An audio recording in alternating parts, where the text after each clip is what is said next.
हरि ओम हरि ओम हरि ओम।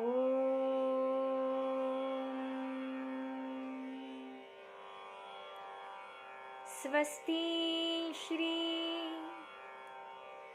गणेशाय नमः। श्री सरस्वते नमः। श्री श्री गुरुचरणकमलेभ्यो नमः। श्री सच्चिदानंद परमा ब्रह्म ज्ञानराजाय नमो नमः। श्री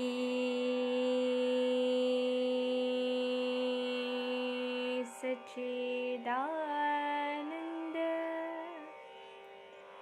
परमा ब्रह्म रामचंद्राय नमो नमः।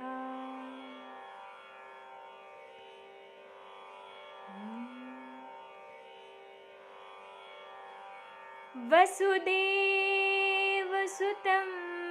देवं कंसचाणूरं मर्दनं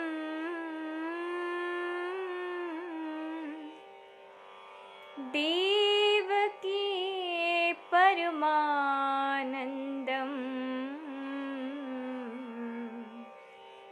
कृष्णं वन्दे जगद्गुरु।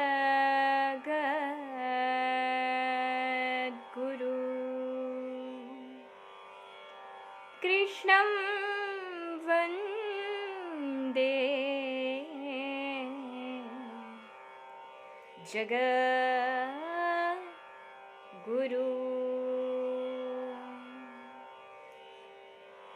जय जय श्री राधारमण। जय जय नवल किशोर।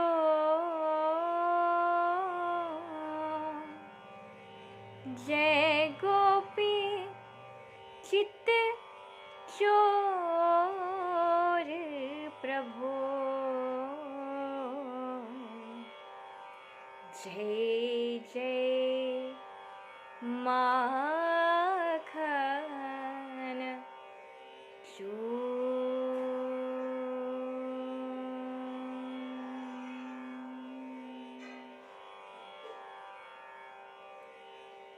गणेश प्रिया योगिराजा समर्था महातापसी पूर्णवाद प्रणेता तया पावना पूर्णिमा पूर्णचंद्रा।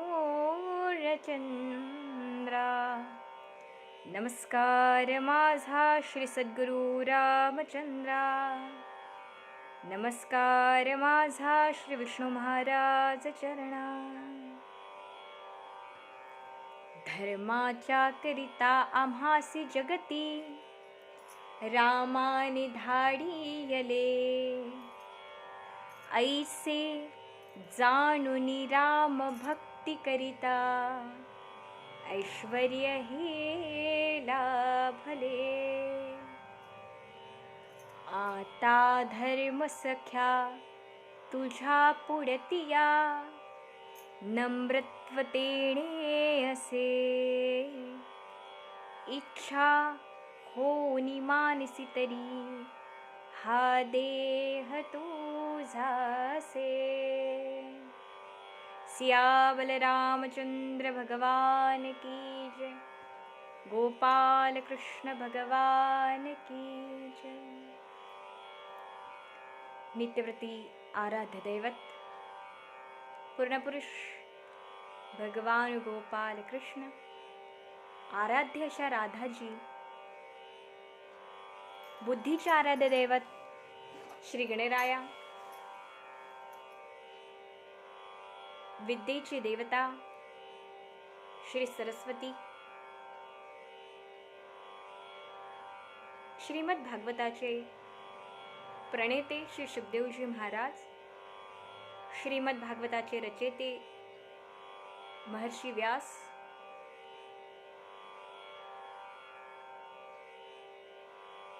व ज्यांच्यामुळे हे श्रीमद भागवत आपल्या सगळ्यांपर्यंत पोचले असे परीक्षिती राजा, अशा सर्वांना नमस्कार वंदन करून माझे सद्गुरू डॉक्टर रामचंद्र महाराज पारनेरकर, माझे गुरुवर्य श्री विष्णू महाराज पारनेरकर यांना वंदन करून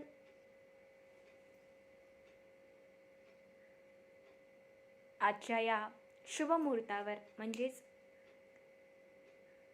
वार गुरुवार आणि गुरुपुष्यामृत अशा या योगावर आपण श्रीमद भागवत कथा विश्लेषण,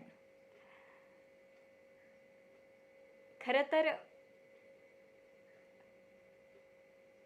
हे दिवस पाहता आता वर्ष होत आलंय आपल्याला, तुम्ही बघत आहात की तसं पाहिलं तर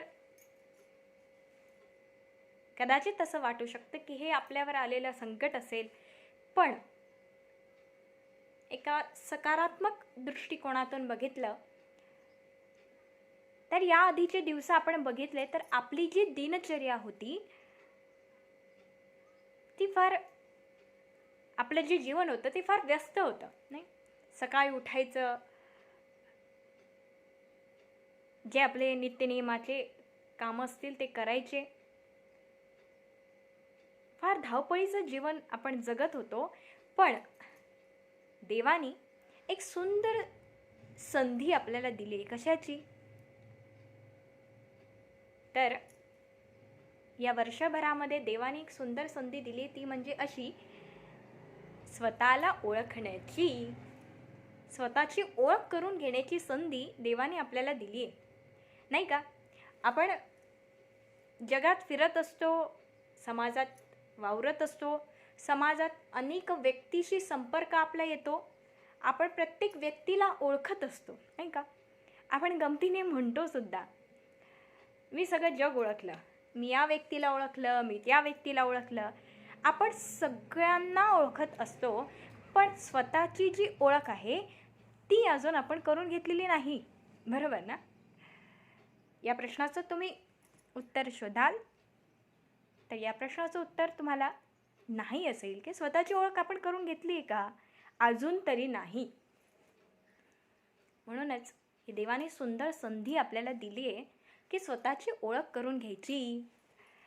आणि तसंही दुसरी गोष्ट बघितली तर आपण एवढा वेळ आपल्या कुटुंबाकरता काढू शकलो नसतो, पण देवानी ही पण सुंदर संधी आपल्याला दिली की आपल्याला कुटुंबासोबत राहता यावं. घर, नाही का, गृहस्थाश्रम, घर आपल्याला फक्त झोपेपुरतं, जेवेपुरतं, जेवणापुरतं आणि झोपेपुरतं एवढंच घर माहिती होतं. पण याद्वारे आपल्याला घर कळालं, आपला कुटुंब कळालं आणि आपल्याला स्वतःची ओळख करून घ्यायची संधी देवानी यामार्फत दिली असावी. त्यामुळे कदाचित याच करता आज या यूट्यूबद्वारा आपलं चॅनल आहे पूर्ण ज्ञान, या चॅनलद्वारा अशी देवकृपा म्हणा, गुरुकृपा म्हणा, आज या योगावर अशी इच्छा झाली की कथा तर नाही पण एक दृष्टिकोन, एक विश्लेषण, श्रीमद भागवताचं विश्लेषण, नाही का? तुम्ही श्रीमद भागवत बघितलं असेल तर आपण ऐकत असतो, नाही? भरपूर असे आता गेले 10 वर्ष झाले मी या कार्यामध्ये आहे, मी या सेवेमध्ये आहे. अनेक ठिकाणी बोलवण्यात येतं, बोलवल्या जातं आणि त्या ठिकाणी कथा सेवा केली जाते. पण आज मी तर अभ्यास करताना एक गोष्ट लक्षात आली, ती म्हणजे अशी की आज मी पण स्वतःचा अभ्यास करते. खरं तर स्वतःला वेळ देते. का? कारण मोबाईलसमोर मी बसलेली आहे. म्हणजे स्वतःच्या समोर मी बसलेली आहे म्हणजेच काय, तर मी स्वतःचा अभ्यास करते, स्वतःला वेळ देते. तर ही वेळ, ही संधी देवाने आपल्याला दिलेली आहे. मग आता देवाने दिलेली संधी, देवाने हे सुंदर दिलेलं जीवनाचा तर अभ्यास करू, स्वतःचाही अभ्यास करू, पण सर्वात आधी अभ्यास करू तो म्हणजे देवाचा, की ज्याने हे सुंदर जीवन दिलं. श्रीमद भागवतानी 24 अवताराचं वर्णन केलेलं आहे. या श्रीमद भागवतामध्ये देवाच्या 24 अवताराचं वर्णन केलेलं आहे. मग का 24 अवतार घेतले देवानी? कशा करता घेतले? आपण बघितलंय की देवर्षी नारदाने विष्णूंना एक प्रश्न विचारला की हे देवा, तुम्ही हे जे 24 अवतार घेतले ते कशासाठी? तेव्हा देवानी सुंदर उत्तर देवर्षी नारदांना दिलं की देवर्षी नारद मुनी, अहो, कंसाला मारण्याकरता, रावणाला मारण्याकरता, नाही का, जे दैत्य प्रवृत्तीचे राक्षस आहेत की ज्यांच्यामध्ये दैत्यपणाचा विचार आहे, कपटवृत्ती आहे किंवा वाईट विचार आहेत, ते वाईट विचार संपवण्याकरता तर मी अवतार घेतला. कंसाला मारण्याकरता मी अवतार घेतला, रावणाला मारण्याकरता मी अवतार घेतला, हे तर खरंच आहे. पण सर्वात आधी माझा अवतार घेण्याचं उद्देश काही असेल तर तो म्हणजे असा, मी कंसाला मारू शकलो असतो कुठून? वैकुंठातून. कसा? सुदर्शन चक्र एक जरी पाठवलं असतं रावणाच्या मागे तरी रावण मेला असता सुदर्शन चक्राने. कंसालाही मी तसंच मारू शकलो असतो. पण जी मीरा आयुष्यभर माझी वाट पाहत आहे, त्या मीरेकरता मी अवतार घेतला. ती राधा की जिचा जन्मच मुळात माझ्याकरता आहे, माझ्यावर प्रेम करण्याकरता आहे, त्या राधेकरता मी अवतार घेतला. ती शबरी जी की आपल्या गुरुगृही गुरूंच्या आश्रमामध्ये कितीतरी वर्ष माझी वाट पाहत आहे, त्या शबरीकरता मी अवतार घेतला. म्हणून हे जे 24 अवतार असेल, आपण बघितले, कस्य अवतार, मत्स्य अवतार, वराह अवतार, हे सगळे अवतार देवाचे दैत्य प्रवृत्तीला मारण्याकरता तर आहेच आहे, पण सर्वात आधी काही असेल तर तो भक्ताच्या उद्धाराकरता देवाने हे 24 अवतार घेतलेले आहेत. तर चला, सदा सेव्या श्रीमद भागवती कथा. ही श्रीमद भागवत कथा अशी आहे की जिची सेवा सदा करत राहावी असं वाटतं. श्रीमद भागवताचं सर्वात आधी महात्म्याचं वर्णन आलेलं आहे. तुम्ही कोणताही ग्रंथ घ्या, तुम्ही कोणतंही पुस्तक घ्या, सर्वात आधी पुस्तक किंवा ग्रंथ उघडल्याच्या आधी सर्वात आधी प्रस्तावना दिलेली असते. प्रस्तावना का? कारण त्या प्रस्तावनेमध्ये सगळं विश्लेषण असतं. कशाचं? हा ग्रंथ कोणी लिहिला, हे पुस्तक कोणी लिहिलं, या पुस्तकामध्ये कशाचं वर्णन आहे, या सगळ्याची माहिती त्या प्रस्तावनेमध्ये दिलेली असते. त्याचप्रमाणे श्रीमद भागवताच्या सर्वात आधी महात्म्याचं वर्णन केलं आहे. महात्म्य. मग महात्म्य काय आहे श्रीमद भागवताचं? तर वर्णन केलं जातं पहिल्या श्लोकामध्ये. सच्चिदानंद रूपाय सच्चिदानंद रूपाय सच्चिदानंद रूपाय विश्वोत्पत्त्यादिहेतवे तापत्रय विनाशाय श्रीकृष्णाय वयम नमः. इथे गंमत आहे. गंमत अशी आहे की श्रीमद भागवताचा महात्म्याचा जो पहिला श्लोक आहे, सच्चिदानंद रूपाय विश्वोत्पत्त्यादिहेतवे तापत्रय विनाशाय श्रीकृष्णाय वयम नमः. यामध्ये देवाच्या तीन गुणांचं वर्णन केलेलं आहे. गुण कसे बघा, देवाच्या स्वरूपाचं, देवाच्या सामर्थ्याचं आणि देवाच्या स्वरूप, सामर्थ्य आणि स्वभावाचं वर्णन या श्लोकामध्ये केलेलं आहे. देवाला ओळखायचं असेल ना, तर या तीन गोष्टी जाणणं महत्त्वाच्या आहेत. स्वरूप, देव दिसायला कसा आहे, स्वभाव, मग त्याचा स्वभाव कसा आहे आणि त्याचं सामर्थ्य काय आहे, या तीनही गोष्टीचं वर्णन श्रीमद भागवताच्या महात्म्यात करण्यात आलेलं आहे. मग देवाचं स्वरूप कसं आहे, तर सच्चिदानंद रूपाय, तो सत्य आहे, तो नित्य आहे आणि तो आनंद रूप आहे. सत्य, तुम्ही सूर्य जसा सत्य आहे, तो उगवणार हे माहिती आहे, जरी तो सूर्यास्त झाला तरी त्याचा सूर्योदय हा निश्चित आहे, हे सत्य आहे. तो म्हणजे माझा देव, की जो सत्य आहे. नित्य, तो नित्य पण आहे आणि तो आनंद रूप आहे. सुखरूप असं नाही म्हटलं, कारण सुखाला विरोधार्थी शब्द दुःख आहे, पण आनंदाला विरोधार्थी शब्द नाही, विरोधच नाही. ज्याला कसलाच विरोध नाही, तो आनंद रूप आहे. सत, चित, आनंद हे झालं देवाचं रूप. मग त्याचं आता सामर्थ्य काय आहे, तर त्याचं सामर्थ्य हे आहे विश्वोत्पत्त्यादिहि तवे.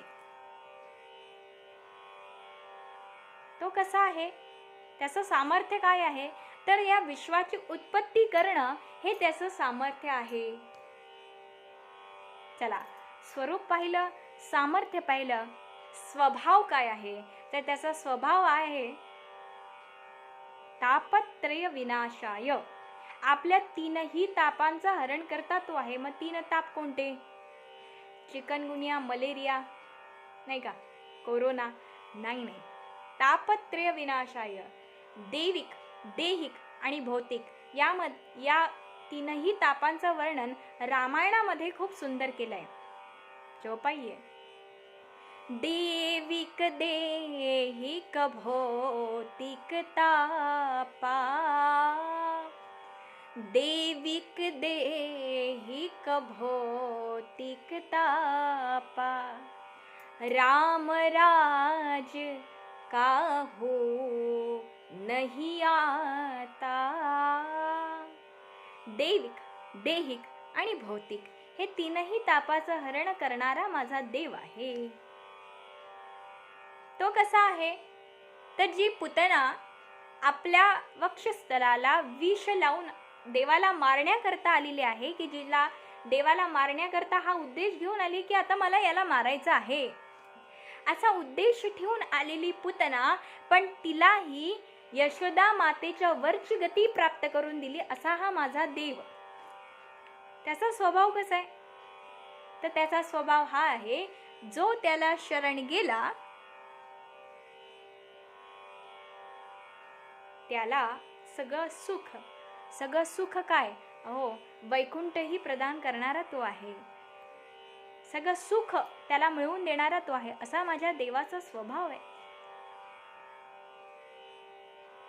स्वरूप, स्वभाव, सामर्थ्य या तीनही गोष्टी लक्षात आल्यानंतर एकच भाव मनामध्ये प्रकट होतो, तो म्हणजे श्रीकृष्णाय वयम नमः.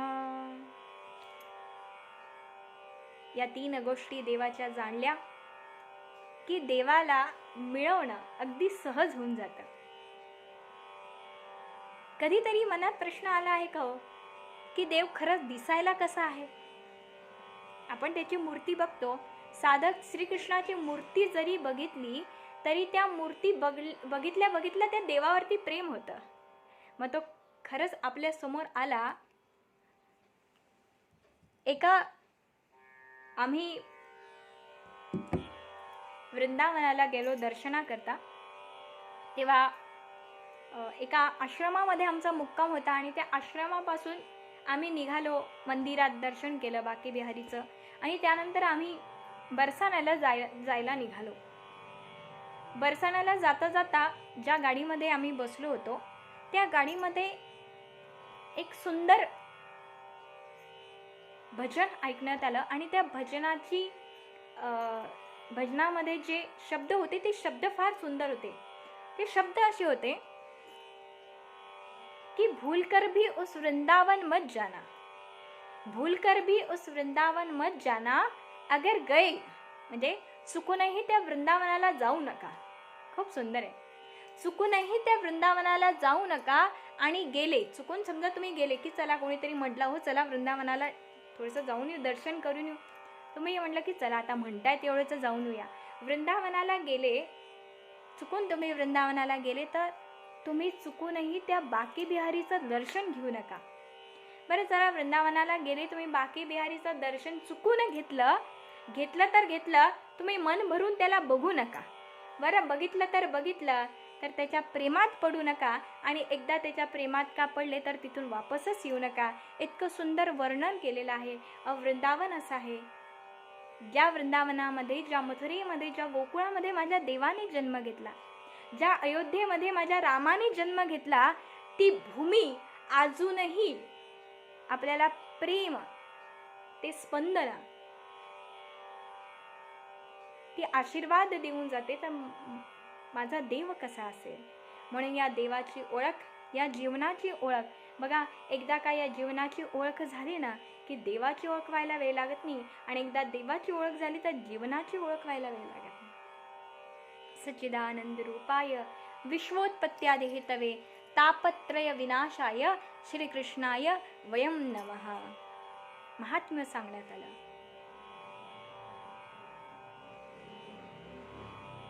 त्यानंतर असं वर्णन करण्यात येतं की अनेक महापुराण, सगळे पुराण एकीकडे ठेवण्यात आले आणि श्रीमद भागवत ग्रंथ महापुराण म्हटलं जातं याला. आणि हे पुराण एकीकडे ठेवण्यात आलं तर तराजूचे जे 2 पारडे असतात, त्या एका पारड्यामध्ये सगळे ग्रंथ, सगळे पुराण ठेवण्यात आले. तर एका तराजूच्या पारड्यामध्ये श्रीमद भागवत महापुराण ठेवण्यात आलं. तर बघण्यात आलं की तो जो श्रीमद भागवताचा महापुराणाचा जो परडा होता तो भारी भरण्यात आला. याचाच अर्थ हा की सर्व ग्रंथांचं सार कोणता सार असेल तर ते म्हणजे श्रीमद भागवत कथा.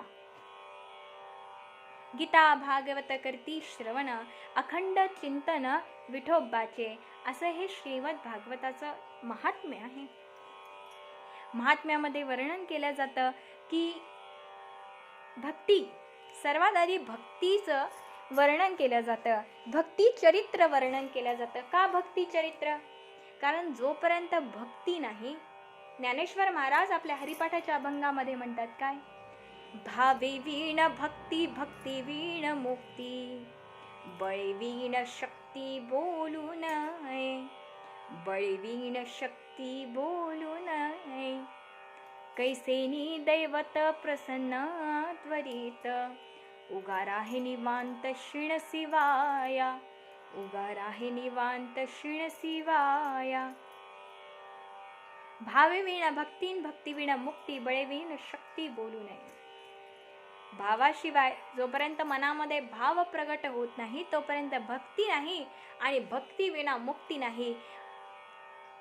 भाव म्हणजे प्रेम.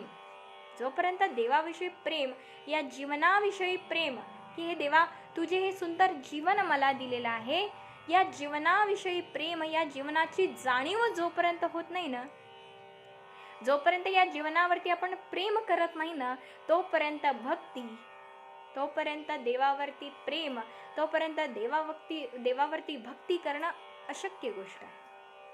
म्हणून भक्तीचं महात्म्य सांगण्यात आलं. आज भक्ती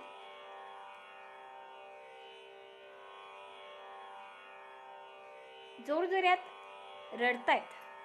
का? तर इकडे कथा अशी येते की आज देवर्षी नारद मुनी पृथ्वी भ्रमणा करता निघतात. देवर्षी नारद मुनी पृथ्वी भ्रमणा करता निघाले असताना आज देवर्षी नारद मुनी बघतायत की पृथ्वी तलावावरील प्रत्येक जीव हा दुःखी आहे. कोणत्या ना कोणत्या कारणाने आज हा प्रत्येक जीव दुःखी आहे.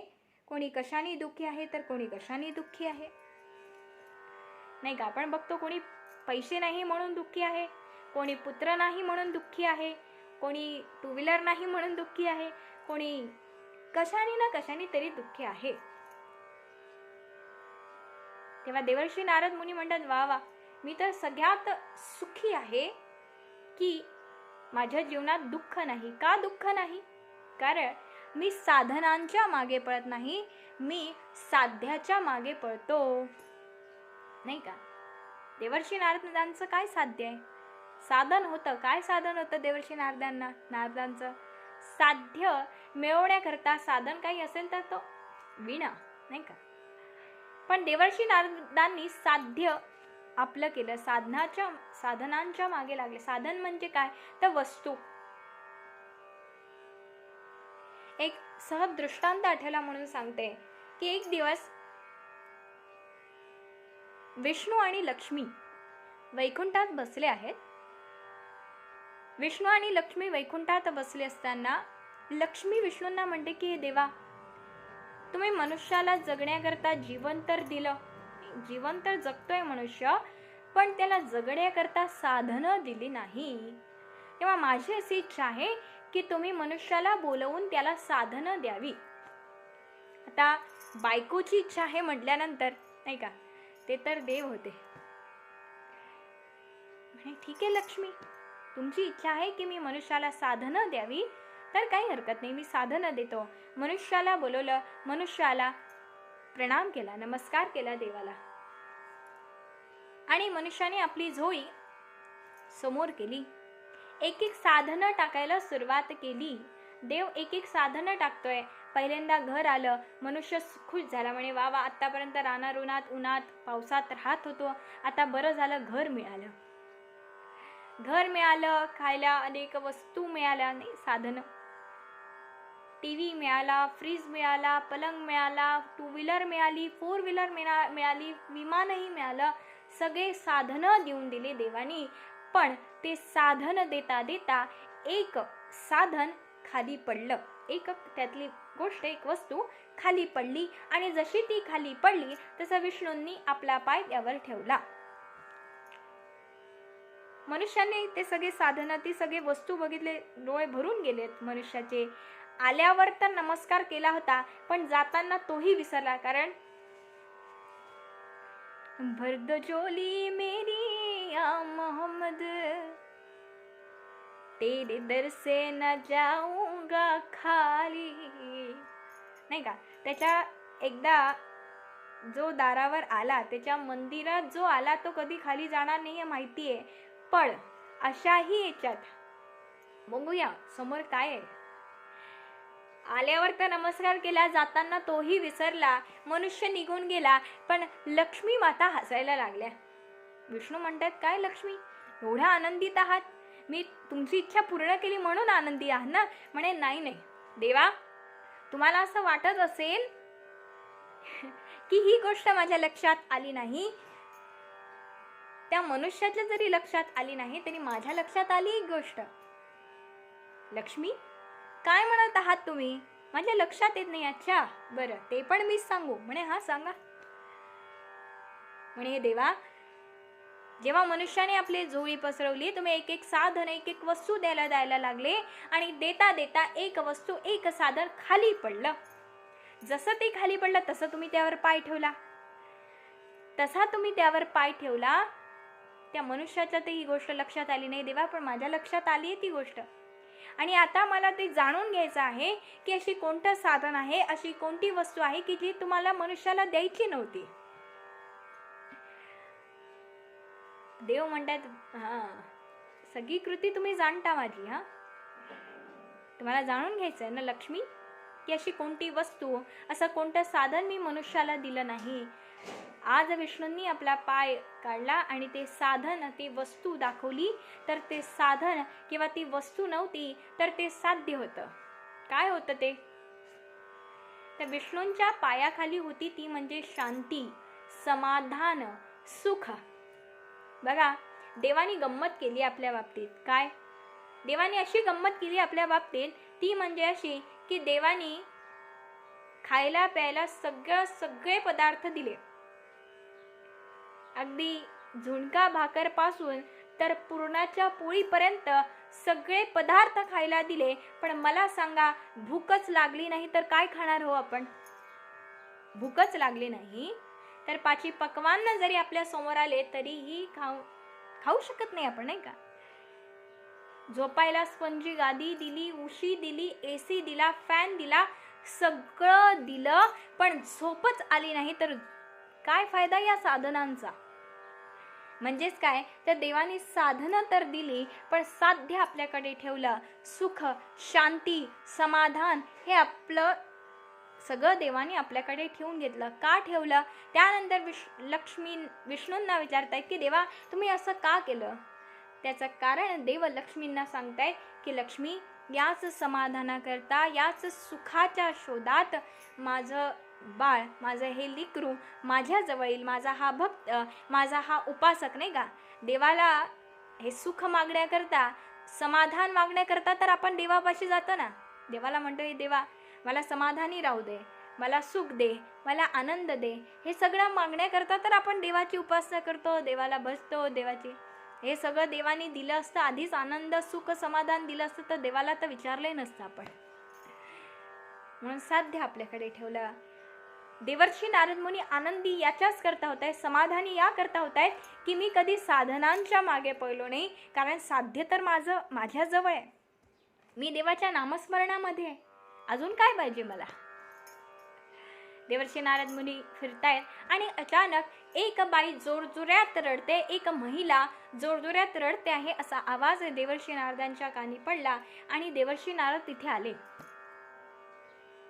दृश्य बघतायत देवर्षी नारद मुनी तर एक महिला जोरजोरात रडत आहे आणि त्या महिलेच्या मांडीवर 2 तरुण मुलं निद्रा अवस्थेत आहे आणि 5 स्त्रिया तिची सांत्वना करतायत, तिला समजूत घालतायत, रडू नको, तिला समजवत आहे. देवर्षी नारद मुनी समोर आले आणि विचारतायत की हे माते, आपलं नाव काय? आपलं नाव काय? आपण कुठून आलात? आणि हे जे 2 तरुण मुलं तुमच्या मांडीवर निद्रा अवस्थेत आहेत ते कोण आहेत? तेव्हा आपली ओळख करून दिली की हे महर्षी, माझं नाव भक्ती आणि हे जे 2 पुत्र माझ्या मांडीवर झोपले आहेत ते आहेत माझे 2 पुत्र, ते म्हणजे ज्ञान आणि वैराग्य. भक्तीचे 2 मुलं आहेत, ज्ञान आणि वैराग्य. त्यानंतर भक्ती कथा सांगायला सुरुवात करतायत की बघा, मी आधी वृंदावनामध्ये गेली, वृंदावनामध्ये तर सगळ्यांनी अगदी मला हृदयात ठेवलं, नाही का? वृंदावनामध्ये अजूनही तुम्ही जाल, मथुरा, वृंदावन यासारख्या क्षेत्री, अयोध्या वगैरे तुम्ही अशा ठिकाणी जाल तर भक्ती ही हृदयात असते आपल्या. त्यानंतर गुजरातमध्ये मी गेली, तिथेही मला सगळ्यांनी हृदयात स्थान दिलं. महाराष्ट्रामध्ये गेली, तिथेही मला हृदयात स्थान दिलं. पण सगळ्यांनी मला तर जपलं, पण माझे हे जे 2 पुत्र आहेत ज्ञान आणि वैराग्य यांना कोणीही विचारत नाहीये. त्याच्यामुळे यांना निद्रा अवस्था प्राप्त झालेली आहे, नाही का? ज्ञान आणि वैराग्याला आजकाल कोणीच विचारत नाही. सगळ्यांना भक्ती प्रिय झालेली आहे, पण ज्ञानही जीवनात तितकंच आवश्यक आहे. जीवन जगण्याकरता ज्ञानाची आवश्यकता तेवढीच आहे आणि तेवढीच आवश्यकता वैराग्याची सुद्धा आहे. कोणीतरी फार सुंदर वर्णन केलंय, त्याग के या भोग के तृप्त होना जरुरी है. वैराग्य म्हणजे काय तर समाधानी होणे, की देवा मी आता समाधानी आहे, मी माझ्या जीवनाप्रती समाधानी आहे. पण आपण समाधानी कधीच नसतो.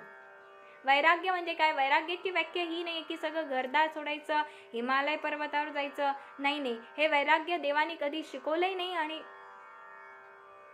वैराग्य म्हणजे काय तर ज्या स्थितीत आहे त्या स्थितीत मी समाधानी आहे. देवा हे सुंदर जीवन तू मला दिलं, मी समाधानी आहे.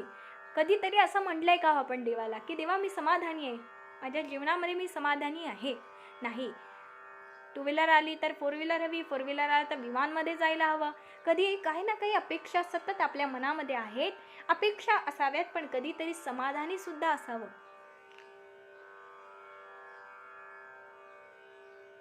तर हे समाधान, हे वैराग्य आणि जीवनाविषयीचं ज्ञान जीवनात असणं सर्वात महत्त्वाचं आहे. पण आजकाल लोक प्रेम आणि भक्तीकडे जास्त वळायला लागले आहेत. त्याच्यामुळे आज भक्तीचे जे हे दोन पुत्र आहेत, ज्ञान आणि वैराग्य, यांना जागृती अवस्था नाही आहे. तेव्हा देवर्षी नारदांना आज भक्ती विनंती करतायत की हे देवर्षी नारद मुनी,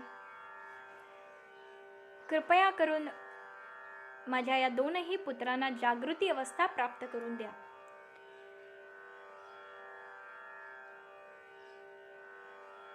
बघा, आता आपण विचार केला तर भक्ती ही तेवढी कठीण आहे, नाही का? आजच्या या काळामध्ये भक्ती कठीण आहे. बघा, आपण शब्दीसारखी भक्ती करू शकतो का हो? आपण त्या मीराबाईंसारखी भक्ती करू शकतो का हो? भक्त प्रल्हादासारखी भक्ती आपण करू शकतो का? विचार करूया. नाही. मग देवाला तर मिळवायचं आहे. तो काळ असा होता की भक्तीने देवाला मिळवल्या जायचं, देवाची कृपा मिळवली जायची. गुरुमाऊली असे म्हणतात, गुरु महाराज आमचे असे म्हणतात की देवाला मिळवणं एक वेळेस सोपं असेल, देवाला तर आपण सहज मिळवू शकू, पण देवाची कृपा मिळवणं हे सर्वात महत्वाचं आहे.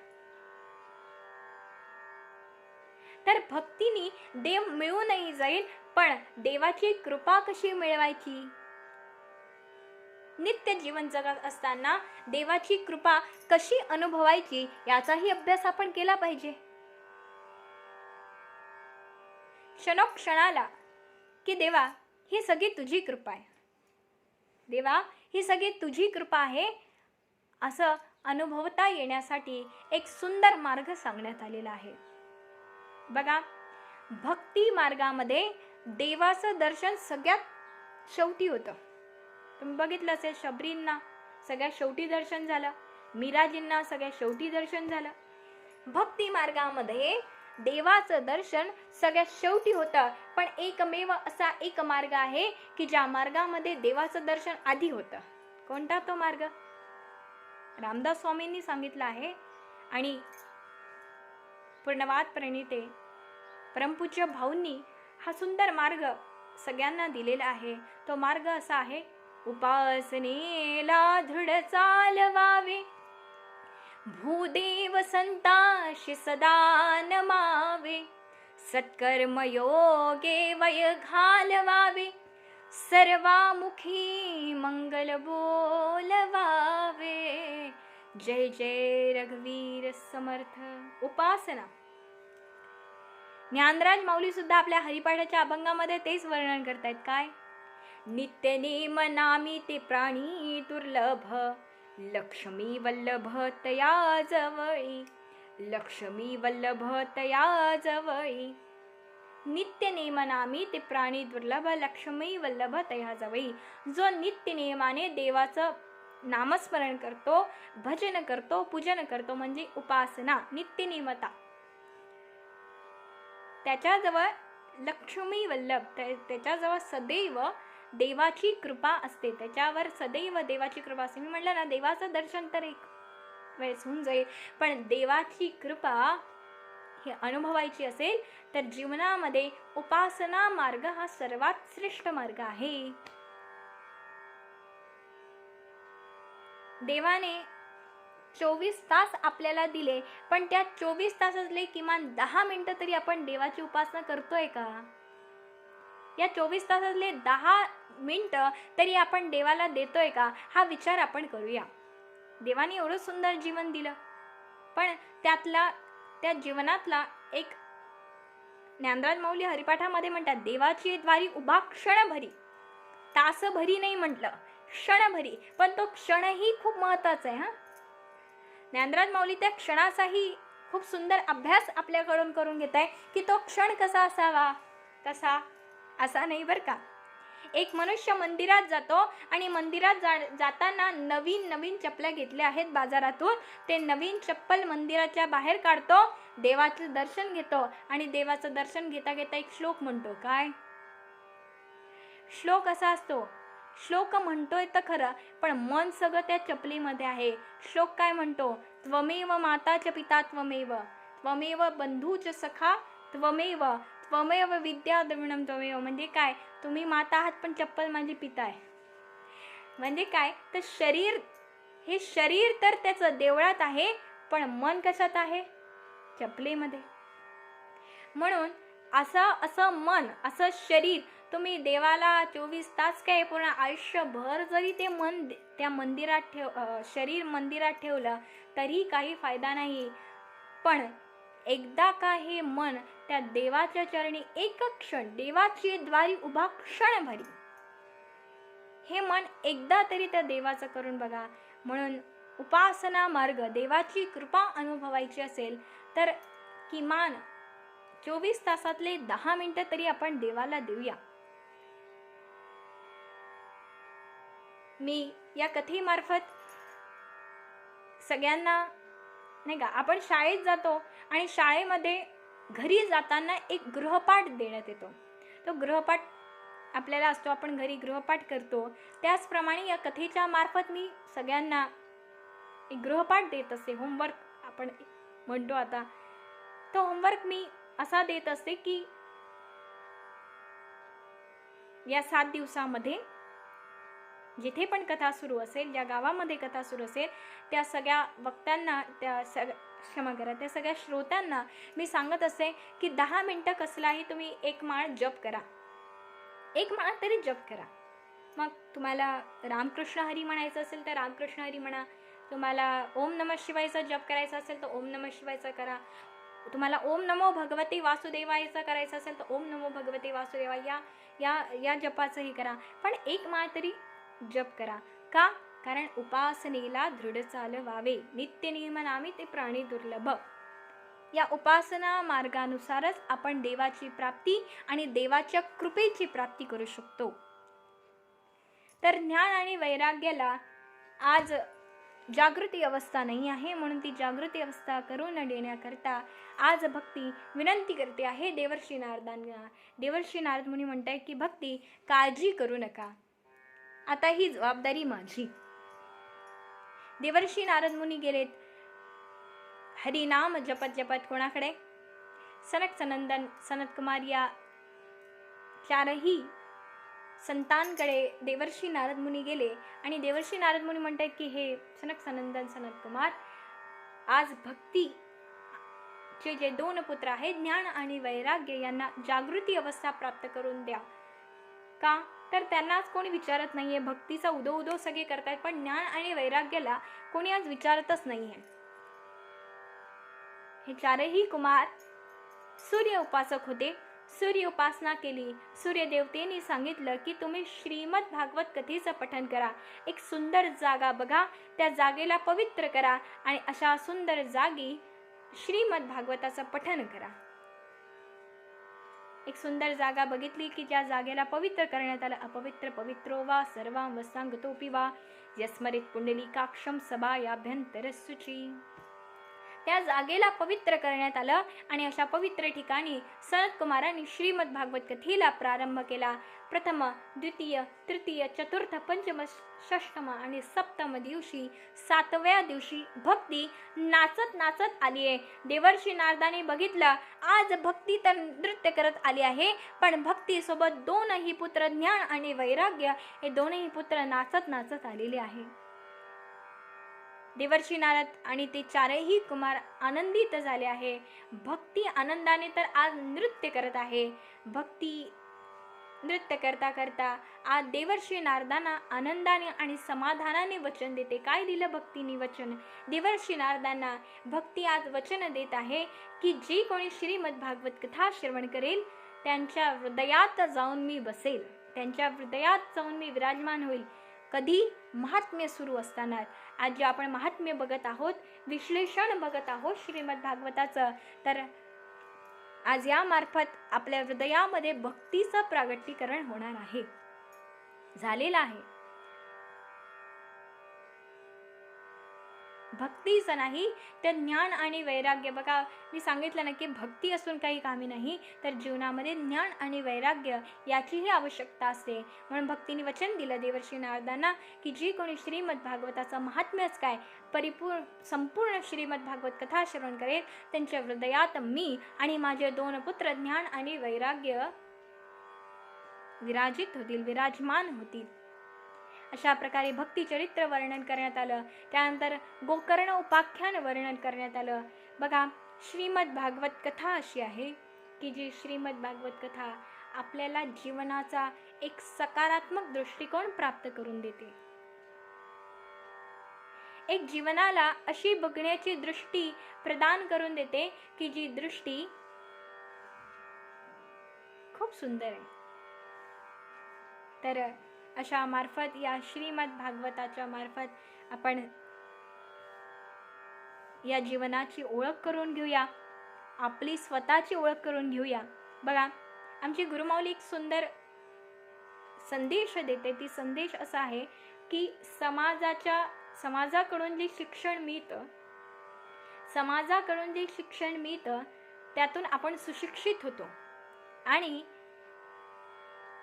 आपण स्वतः जो अभ्यास करतो, आपल्याकडून जे शिकवलं, आपल्या जीवनाकडून आपण जे शिकवतो त्याने आपण शहाणे होतो. आज सुशिक्षितता आपल्याला भरपूर दिसतील, पण शहाणे लोक आत्तापर्यंत आपल्याला किती भेटले असतील याचा विचार आपण करूया. लोकांचं तर जाऊ द्या, आपण तरी शहाणे आहोत का याचा विचार आपण करूया. त्यामुळे समाजाकडून तर शिकूया, पण या दिवसामध्ये आपण स्वतःचा विचार करूया, स्वतःचा अभ्यास करूया आणि या स्वतःच्या जीवनाचा अभ्यास करूया आणि त्याचबरोबर देवाचाही अभ्यास करूया की तो देव कसा आहे, त्याची कृपा कशी आहे आणि त्याची कृपा माझ्या जीवनात सतत कशी होत आहे याचा अभ्यास आपण करून घेऊया. तर इथेच मी थांबते. कृपया करून हे जे पूर्ण ज्ञान आपण चॅनल यूट्यूबवरती आपण सुरू केलेलं आहे त्यामार्फत पूर्ण ज्ञान घ्यायचं असेल अर्धवट घेऊन काही कामी नाही. चमचा सूप आहे, टोमॅटोचं सूप आहे, ते आपल्याला प्यायचं आहे, चमच्याने प्यायचं आहे, पण तो चमचा कसा पकडायचा हेच माहिती नसेल तर ते सूप आपल्या तोंडात जाणार आहे का? तो टोमॅटो सूप आपल्या तोंडात जाणार आहे नाही ना. तर पूर्ण ज्ञान जीवनात सर्वात महत्त्वाचं आहे. त्यामुळे या पूर्ण ज्ञान चॅनलद्वारे आपण अशाद्वारा श्रीमद भागवत कथाही ऐकूया. श्रीमद भागवत कथेचा काय संदेश आहे, कशा करता ही श्रीमद भागवत कथा गाण्यात आली, या श्रीमद भागवताचं निर्मिती कशा करता करण्यात आली हे सगळं तर बघूया. तर अवश्य भेट द्या या पूर्ण ज्ञान चॅनलला. हे जे सर्व मी सांगितलं हे माझं नाही आहे, हे सगळं माझ्या गुरूंचं आहे, माझ्या देवाचं आहे. या कार्यकर्ता माझ्या गुरूंनी, या देवानी मला नाही का, मी कोण कशास्तव येथे आलो याची जाणीव मला गुरूंनी, मला देवाच्या आशीर्वादाने आणि गुरूंच्या कृपेने कळावी ही देवाचरणी आणि गुरुचरणी प्रार्थना करते आणि इथेच थांबते. एक प्रार्थना आहे सुंदर, ती म्हणूया. वंदे जननी भारत धरणी सस श्यामला प्यारी मंगल करणी संकट हरणी दारिद्र हर विज्ञान वितरणी ऋषि मुनि शूर जनों की धरणी हरती भ्रमतम भारी वंदे जननी भारत धरणी सस श्यामला प्यारी सस श्यामला प्यारी सस श्यामला प्यारी. भारत माता की जय.